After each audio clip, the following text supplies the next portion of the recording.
Billionaire ordered a drink. The waitress refused and whispered one sentence. What if a single sentence could change everything you thought you knew about wealth, kindness, and the true meaning of success? In a small diner just outside Nashville, where the coffee was always fresh, and the pie reminded you of your grandmother's kitchen, something extraordinary happened one quiet Tuesday evening. The bell above the door chimed as a man in an expensive suit walked in, his shoes polished to perfection and his watch worth more than most people's cars. But it wasn't his obvious wealth that would make this night unforgettable. It was what happened when he ordered a simple cup of coffee, and a soft-spoken waitress named Beth looked him straight in the eye and whispered 7 words that would echo in his mind for the rest of his life. Sometimes the most powerful moments happen in the most ordinary places, between the most unlikely people. Where are you watching from tonight? The Riverside Diner had been Beth's second home for almost 15 years. At 38, she knew every creak in the floorboards, every customer's usual order, and exactly how to make anyone feel welcome with just a warm smile. Her graying hair was always pulled back in a simple ponytail, and her uniform bore the gentle stains of countless shifts spent caring for others. She'd raised her 2 children mostly on tips and kindness, teaching them that dignity came from honest work and treating everyone with respect. That evening, James Sullivan had just left another boardroom where millions of dollars changed hands with the stroke of a pen. At 42, he owned 3 companies, 2 vacation homes, and more cars than he could drive in a month.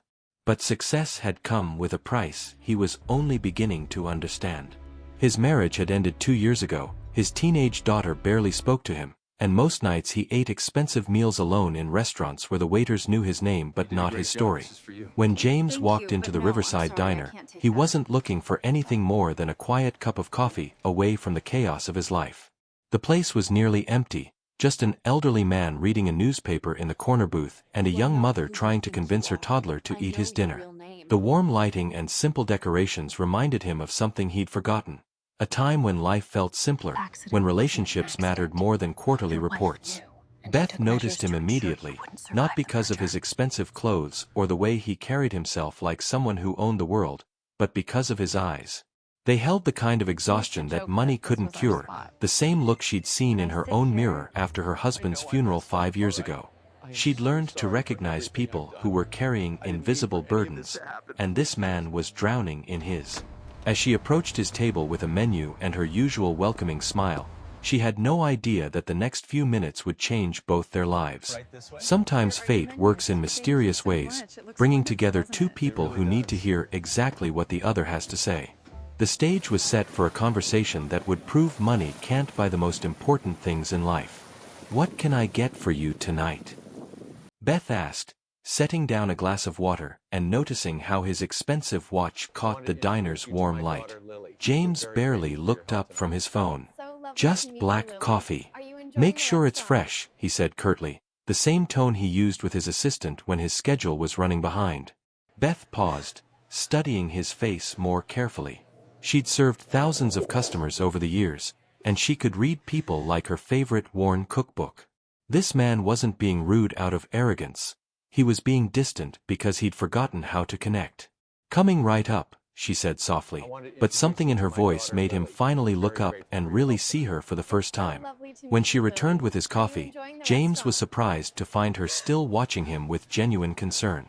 "You know," Beth said quietly, refilling his cup even though he'd barely touched it, "in all my years here, I've never seen someone look so tired while sitting still." The unexpected kindness in her voice caught him off guard. For a moment, his carefully built walls wavered.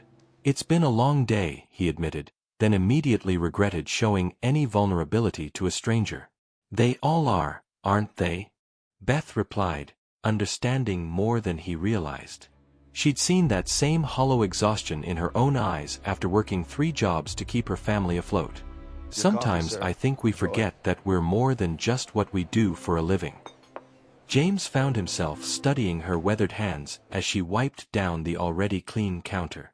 There was something about her presence that felt like coming home to a place he'd never been. "You don't know anything about what I do," he said, but there was no edge to his words this time. "No, but I know what it looks like when someone's carrying the world on their shoulders," Beth replied. And I know that sometimes the heaviest burdens are the ones we put on ourselves. You did a great job. The honesty in her words hit him like a physical blow. When was the last time someone had spoken to him like a human being instead of a bank account? His daughter's voice echoed in his memory from their last conversation. "You're always working, Dad. When did you stop being my father and become just another businessman?" If this moment touched your heart, please give the video a thumbs up. Suddenly, James stood up abruptly, throwing a $20 bill on the table. "Keep the change," he muttered, heading toward the door. But Beth's voice stopped him cold. "Wait," Beth called out, and something in her tone made him freeze at the door. "You can't tip me."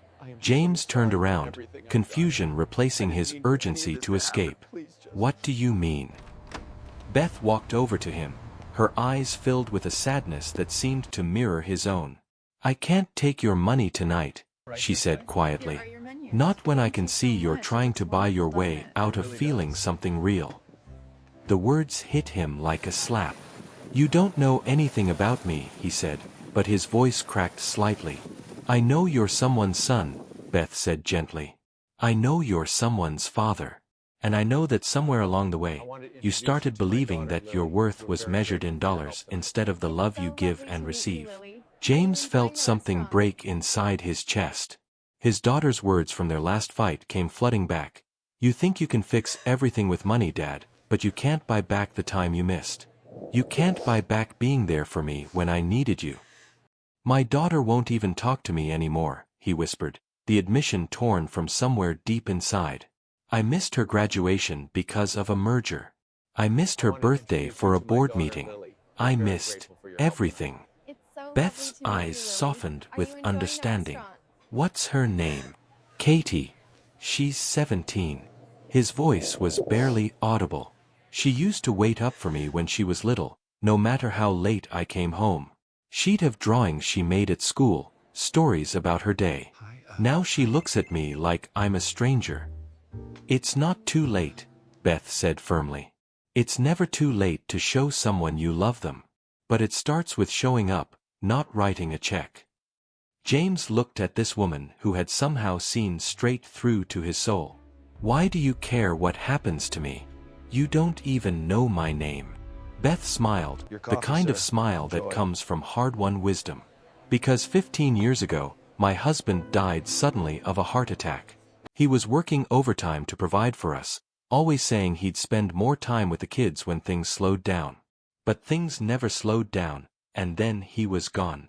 Have you ever faced something like this? Let us know in the comments." "The night before he died," Beth continued, "our daughter asked him to read her a bedtime story. He said he was too busy. She never got to hear another story from her daddy." The weight of Beth's words settled over James like a heavy blanket. He could see his future stretching ahead, more money, more success, and a daughter who would eventually stop trying to reach him altogether. The thought terrified him more than any business deal ever had. "What did you whisper when I ordered the coffee?" he asked suddenly, remembering how her lips had moved silently when she first approached his table. Beth smiled sadly. "I said a little prayer. God, help this broken man find his way home. I've been doing that for every customer who looks lost for the past 5 years.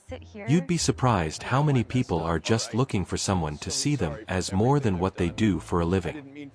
James felt tears he hadn't shed in years threatening to spill over. "I don't know if she'll forgive me. I don't know if I deserve it." "Forgiveness isn't about deserving it," Beth said gently. "It's about love being stronger than mistakes. But you have to be willing to try, and you have to be willing to change." Without warning, James pulled out his phone and scrolled through his contacts until he found Katie's number. His hands shook as he stared at her name on the screen. It had been 3 weeks since their last conversation ended in another argument about his priorities. "What if she doesn't answer?" he whispered. "Then you call again tomorrow. And the day after that. And you keep calling until she knows that reaching her is more important than any meeting, any deal, any amount of money in the world." James pressed the call button. The phone rang once, twice, 3 times. He was about to hang up when he heard a tentative voice. "Dad." "Katie." The word came out like a prayer. "Sweetheart, I'm sorry. For everything. For missing your birthday, for not being there, for making you feel like work was more important than you." There was silence on the other end, and James held his breath. "Dad, are you okay? You sound different." "I met someone tonight who reminded me what really matters. Katie, I love you more than any business, more than any amount of money. I've been so afraid of failing at providing for you that I forgot to just be your father." If you've been enjoying this story, subscribe to our channel for more heartwarming tales. "I've missed you, Dad," Katie whispered, and James felt his heart begin to heal. 6 months later, James returned to the Riverside Diner on a Tuesday evening, but this time he wasn't alone. Katie walked beside him, now 18 and about to start college, her hand linked through his arm the way it used to be when she was little. They'd spent the past months rebuilding their relationship, one honest conversation at a time. "There she is," James whispered as Beth approached their table, the same warm smile lighting up her face. "Well, look who's back," Beth said, immediately noticing the difference in James. The exhaustion was gone from his eyes, replaced by something that looked remarkably like peace. "And you brought someone special." "Beth, I'd like you to meet my daughter, Katie." "Katie, this is Beth, the woman who saved my life." Katie stood up and hugged Beth warmly. "Dad's told me so much about you. He says you're the one who reminded him how to come home." Beth's eyes filled with happy tears. "Your father just needed someone to remind him that the best investment he could make was in the people he loves." "How are things going?" James smiled, the kind of smile that comes from genuine contentment. "I sold 2 of my companies, kept the one that matters and hired a team I trust to help run it. Now I'm home for dinner every night, and next week Katie and I are driving to her college together. And Dad's teaching me how to play guitar," Katie added, beaming. "He found his old one in the garage, said he used to play for Mom when they were dating." "Some things are worth more than money," Beth said, refilling their coffee cups. "Like time and music and the sound of your child's laughter." As they prepared to leave, James placed an envelope on the table. "This isn't a tip," he said quickly when Beth started to protest. "It's a college fund I started for your children. Consider it a thank you gift from someone whose life you changed with 7 simple words." Beth opened the envelope and gasped. It was enough to send both her kids to any university they wanted. "James, I can't accept this." "Yes, you can," Katie said gently. "Because that's what people do when they love each other. They help each other's dreams come true." As they walked toward the door, Beth called out, "What was it you ordered that first night? I want to remember." James turned back with a grin. "Just black coffee. But what I got was so much more." The bell chimed as they left, father and daughter walking into the warm evening air, their laughter mixing with the summer breeze. Sometimes the most valuable things in life can't be bought, sold, or traded. They can only be given freely, received gratefully, and treasured forever. If you enjoyed this story, please remember to like, leave a comment with your thoughts, and subscribe for more heartwarming tales. Thank you for joining us on this beautiful journey of redemption and love.